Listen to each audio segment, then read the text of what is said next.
And now we are going. Oh, it's Eduardo is the next one. He's going to talk about prophecies. So it's a very interesting theme. So when you want.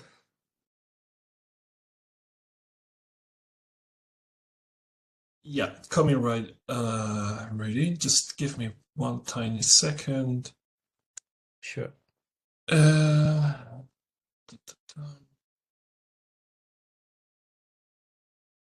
Okay.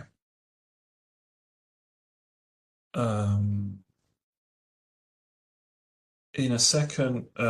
So are you seeing the full slide, or are you seeing the slide with the all the things on? We can see just the presentation, no Okay, menus or that's cool. anything. Okay, so then I'll just move this over here. Okay. The way I'd like to discuss my work with you today will be less centered on the results of my work, but more centered on the experience and the process of like getting there, and how someone like me, which is a recent PhD in early modern cultural intellectual history, working on history of the book and history of reading practices with a focus on religious experience. How does someone like me engage with my first digital humanities project, which I did with the incredible support of Alvaro and Salvador, for which I'm very grateful. So this is the kind of journey I would like to take it. So in this project, what I tried to do is set forth the foundations to make something that has been really necessary in the field I've been working. My dissertation is on the circulation of a blend of prophecy and revelation and theology from the early 16th century, and I studied how it circulated all the way to the 19th century, from Mexico to India, and obviously all throughout Catholic Europe, and how the way this was used tell us something about intellectual and cultural history of early modern Europe. So for someone like me working with this weird textual phenomenon, which is prophecies, one of the first problems that we have is the mutation and the immensity of the corpus of prophecies out there that repeat themselves, that change, and I'll show you some so that you can see what I'm talking about. So what I was trying to do when I first thought of this project was setting down, like, if not a complete corpus, at least the foundations for future work on a corpus of early modern prophecies in Latin specifically. There are reasons for this. We can get to them later if I forget to mention them. And I've focused mostly between Spain and Italy, but like you'll see that there are samples from other places. These prophecies and revelations are really a central, yet often overlooked element of Western literature, of like Christian Western literature. You could say the same about, it's more complicated when it comes to Islam and Judaism.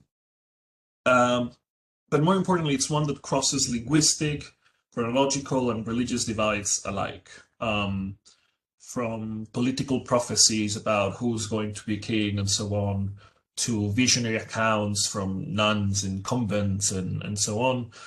These texts sit awkwardly. They're not really historical texts in the sense that they're not a history of something, but they're not necessarily sorry. But they're not necessarily, I forgot. They're not necessarily perceived as literature in general. They're not part of a canonical body of literature that is considered such. They're part of a literary tradition that imposes styles and topics that are really inherent to fiction. But at the same time, they claim a source of sort of authority and veracity when articulating these alternative futures and challenges to the intellectual, political, religious order. Problem with this is that they're often disregarded as propaganda, political propaganda, or medievalists call this the pastoral of fear, the ways in which prophecies and millenarianism and eschatology were used to for society, like social control and disciplining. But it's only been recently that we have started looking at prophecies as what they are in their own merits, not just as a means to an end, but rather a meaningful cultural object of a given time. And especially one of the things that I'm really interested in, and that has to do with the nature of prophecies in the sense of how long they last, is that they're really... you raise your hand, Alvaro? Yeah, sorry to interrupt you. Your slides are not changing. Is that? Yeah, no, they were not changing. Okay. I was like talking a lot. Sorry. No problem, no problem. Just wanted to know if it was intended or not. Okay, go on. Sorry. No, but thank you. That's the kind of thing that I'd rather have someone tell me than go ahead and yeah, thank you. So what I was saying is that prophecies are a really interesting thing also when it comes to periodizations of literature, meaning that they have such a long life that they often resist being pinpointed to a certain time or chronological division. But anyway, I don't know how many prophecies you know, and very often people associate them with divining the future and with someone like Nostradamus or so on. But prophecies are really so much more, and so much more relevant to the actual fabric of cultural intellectual history of early modern Europe. One of these examples that I wanted to share with you, there we go. It's this. This is something known as a Book of the Prophecies, which is a collection. It's not a series of prophecies about the future, in the sense that this was written after something happened to explain what had happened. And what happened is that Cristobal Colón reached the first island of La Española in the Caribbean Sea, and he deemed this, and he explained this as an event of incredible religious magnitude and relevance, which he then proceeded to explain through a series of collections of prophecies that he gathered, collected, and used to explain this event. The reason I mention this is that prophecies are not just a way to talk about the future, they're also a way to explain the past or the present, as in this case. And this is just an example of how prophecy is often behind very significant events that we don't assume as such. So the project intended to create a framework for a fair corpus of early modern prophecies in Latin. This implied a series of steps for this, from establishing the criteria for inclusion in the corpus, to developing or trying to develop a pipeline to automatically identify and retrieve relevant texts from existing corpora when possible, as well as from scanned books or manuscripts. These texts then are to be orthographically standardized via regular expressions or others. And then what I wanted to do once you have the texts is ask a series of questions that I'll discuss at the end in a very weird way to present this. But this is how I approach this. So at the end, I wanted to do sentiment analysis and parts of speech tagging to understand both emotional tones, linguistic structures, thematic patterns, and ultimately to try to also develop methods to recognize prophecies through different languages, through different mix. But anyway, that's a whole other chapter. The implementation of this plan, however, especially when it's the case of one's first experiment in digital humanities, presented a series of challenges. And if I managed to solve some of them and learn from them, it was thanks to the mentors at the UNED in the TLS INFRA. But it's a little bit like this, and it takes a village and it takes time. So the first problem that I had, as I said in the previous list, is how do you establish what is a prophecy? And what I mean by this is all of the things you can see in the screen are in some way a prophecy. They're not necessarily textual in the way we would expect them to be, and they have completely different backgrounds, and they're doing things very different. So in order to create what should be hopefully a homogeneous corpus that allowed internal comparisons, I first established a chronology of text from 1400 to 1600. But first problem is that, say you find a prophecy like this one in the central book, which is like the Harley 437 from the from the British Library. It's like a beautiful copy of this series of prophecies attributed to Joachim da Fiore. It's called the Vaticini de Summis Pontificibus. It's a series of prophecies about the popes that are going to come. You find this text in a random manuscript, and like to assess whether you want to include it in your corpus, it takes figuring out which text is it. Is it the like original version from then? Has it been rewritten? Is it different or not? Who's the author? And this process means that as you will see, the steps from identifying a text that could be potentially in the corpus to understanding whether it's part of what you want to be in the corpus and having it processed, it's a lot.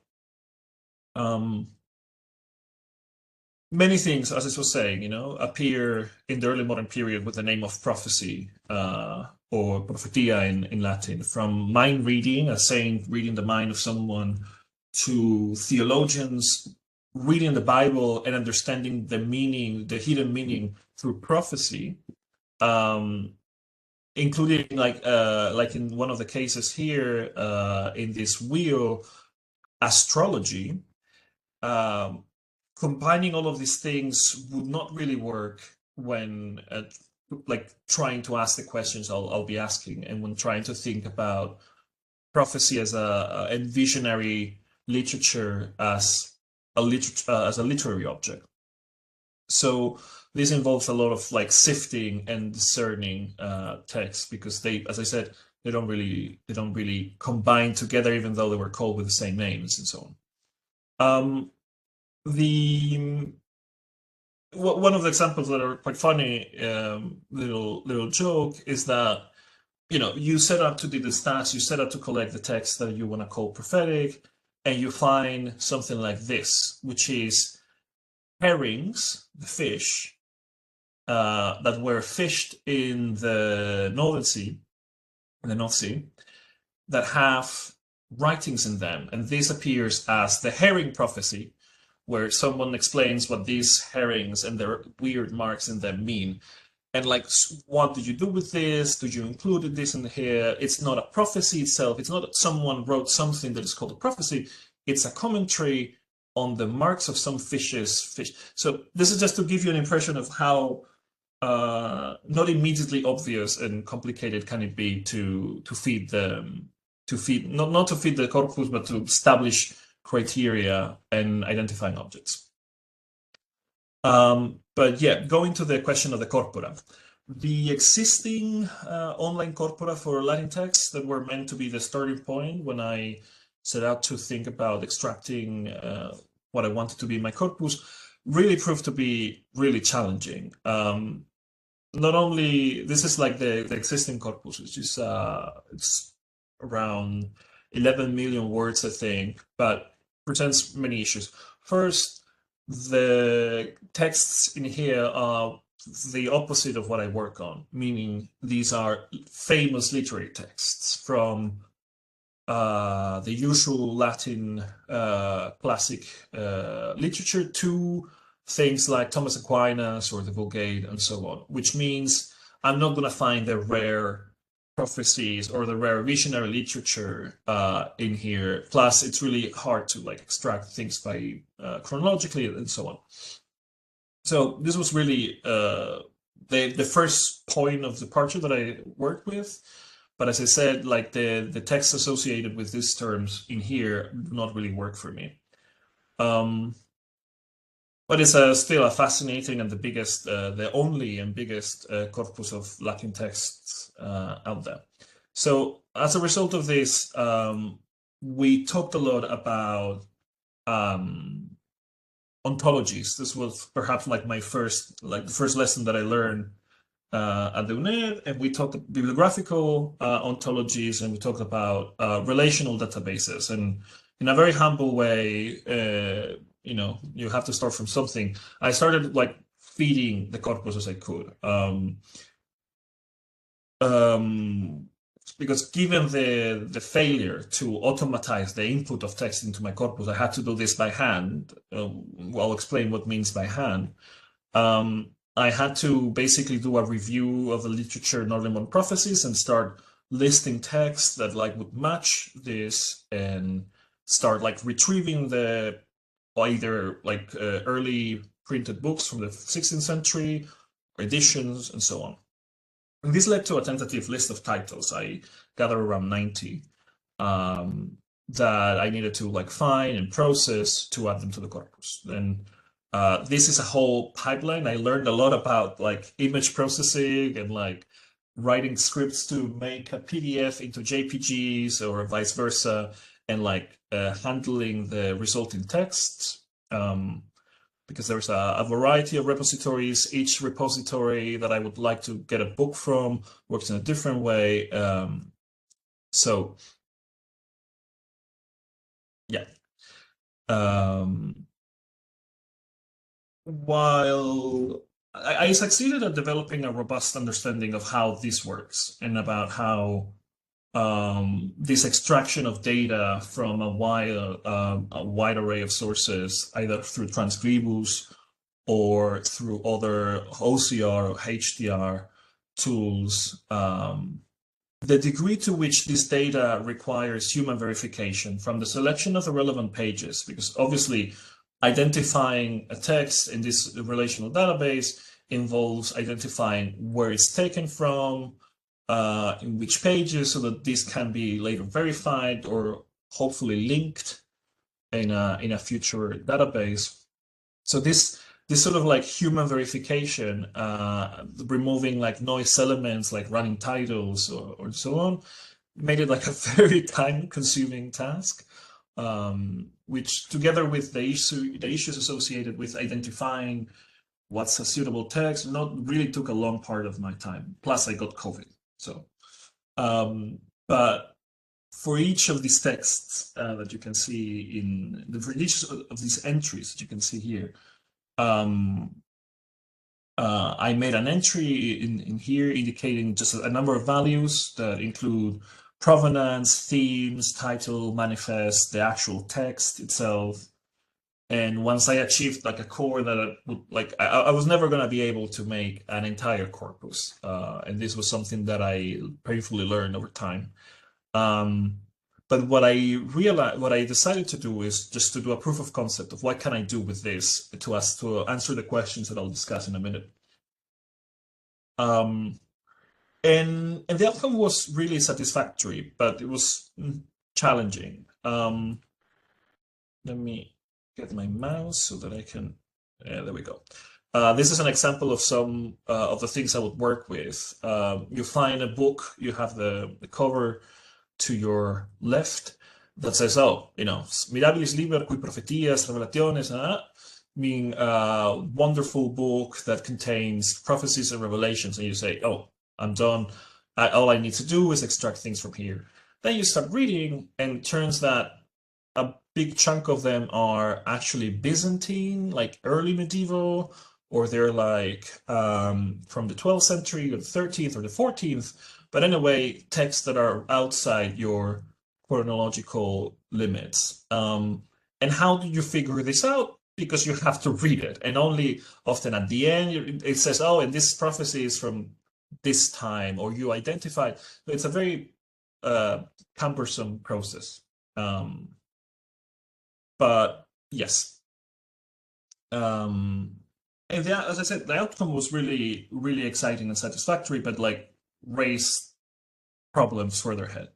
The main two questions that animated the project when I first wrote it were, first, how does the socio-political environment of a given moment in time influence the content and style of prophecies? And this is the kind of thing where I wanted to involve sentiment analysis, meaning can we observe, what kind of responses can we observe in prophetic literature to traumatic events? Think of the sack of Rome in 1527, think of whatever you want. But how does, like, from the fall of Constantinople to the arrival of Columbus to America, and then the second one, or rephrasing this, what makes a prophetic text prophetic in terms of linguistic patterns, rhetorical devices, or so on?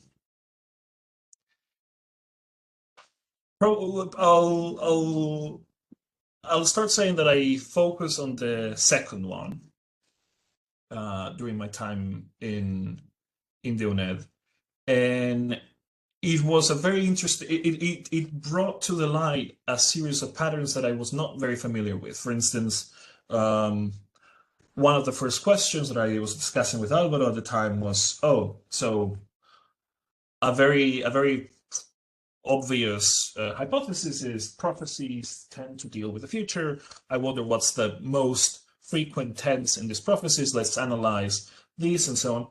And lo and behold, obviously, the future tense was the most prevalent tense in this text. But at some point, there was of these 90, there was a group of 5 or 6 from the Netherlands, the Low Countries, sorry, that seemed to be really instead like going to perfect tense.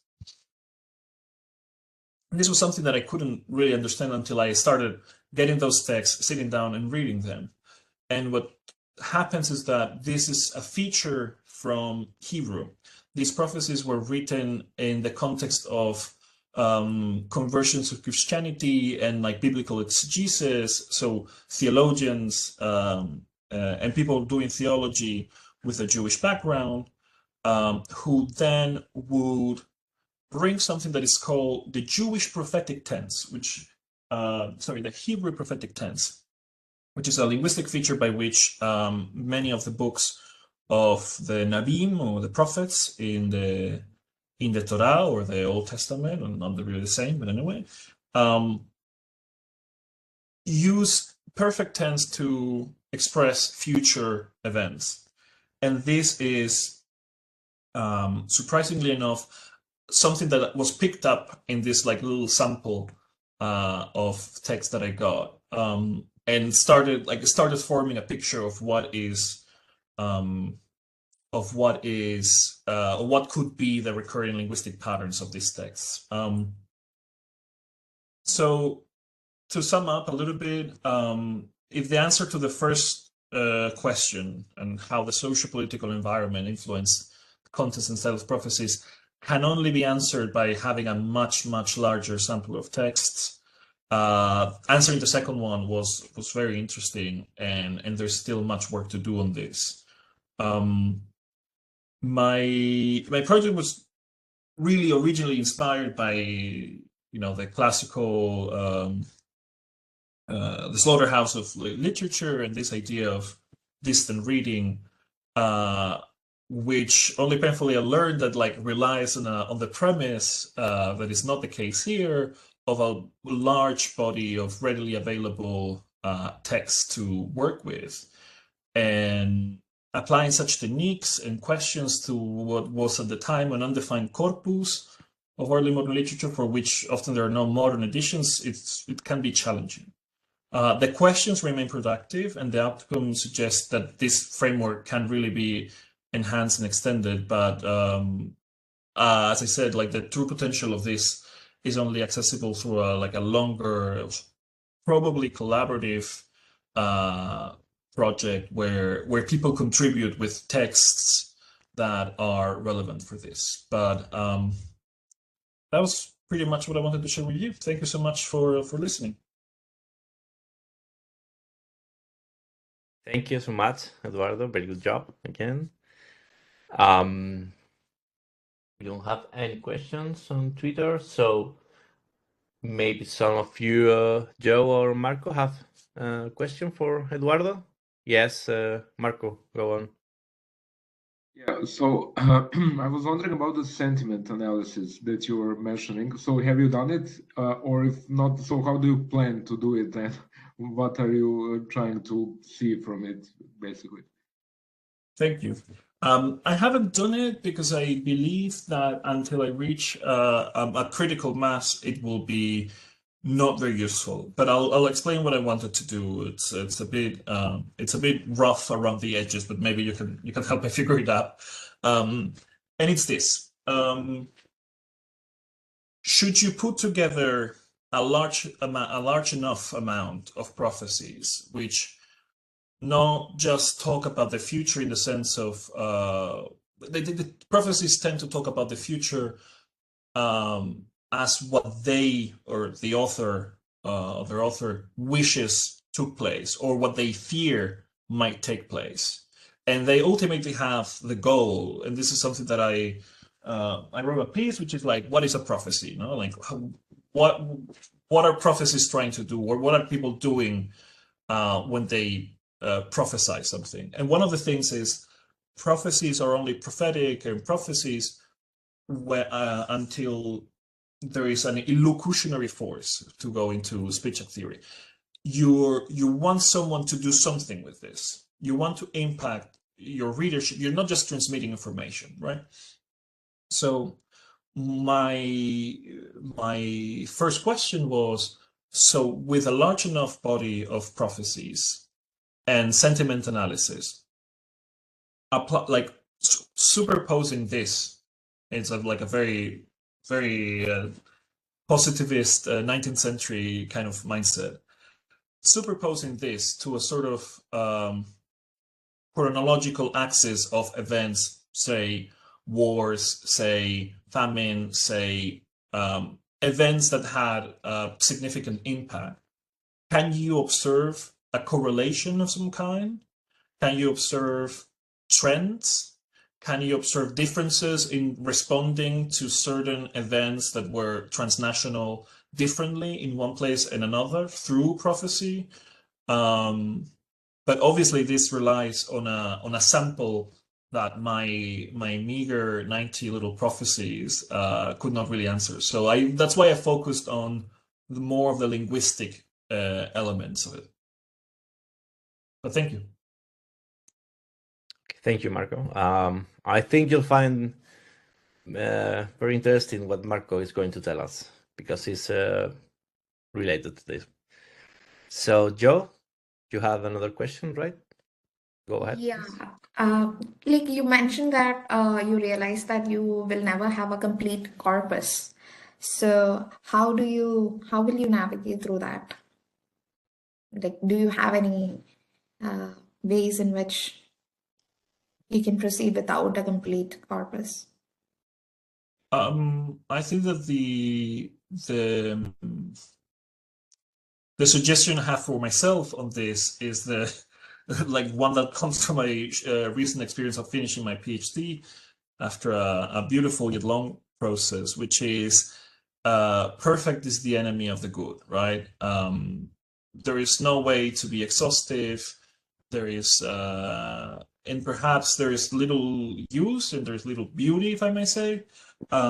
So this is like as my first dabbling in digital humanities, what this was more it was more of a learning experience and setting the background for something that as a cultural intellectual historian really feels necessary. But I think you just like have to give up the fact that like you're never going to have a complete body, a complete corpus. Like you just like work on it and pass it on, and someone will keep working. You hope someone will keep working on it. because yeah, one Yeah. life is ars longa vita brevis, says Horace. Like life is too short for all the things you need to do. Yeah, I mean, I just asked that because I get the same question. Like, I am also working with very few texts that are available on a massacre, and then I keep encountering more texts. And then if I add it to my project, then how will I complete my dissertation? It's a struggle. So, and there's just one more thing. Like, I don't know if I missed it in your presentation. You have images as prophecies, right? So. Sorry, what kind of prophecies you said? You have images, paintings, right, as prophecies. Images. Yeah, sorry. No. Sorry, I couldn't hear. I have them, but I'm like I was showing them as an example of the variety of what appears in the early modern period under or related to the name prophecy in the lexical field. But yes, prophecies can be images, prophecies can be objects. You have these stones carved with names that reigned during a Spanish civil war in the 17th century, and these are called prophecy stones because they say, "Oh, Charles V shall be king." So, like prophecies appear this like weird thing. Sorry. Yeah, so if you are conducting a sentiment analysis, how would you do, how would you consider these? Like, will it be possible to conduct this for images and other? I think this is the exact moment where you realize how beautiful it is that you don't have to do it all, meaning how beautiful it is. There are other people with other expertises, right? This is, I believe, jokes aside, that this is the field for someone working in an art history related field. I don't have the tools or the background to think about what do you do, which would be a fascinating thing because like these wheels that I was talking about in one case, or these images that are they're prophecies, right? It's someone that instead of writing a text to express a prophecy, they made a drawing. This is somewhere between emblematic studies, it's like this thing in the early modern period. It's a whole thing that like hasn't really been worked on. There's work on the so-called Vatikinia, this like central image that I showed before, that are very famous and very important, but there isn't much outside of that when it comes to images and prophecies. And like that's something that I, knowing Latin and learning digital humanities is enough for me for now. Thank you. Thank you. Very interesting discussions here.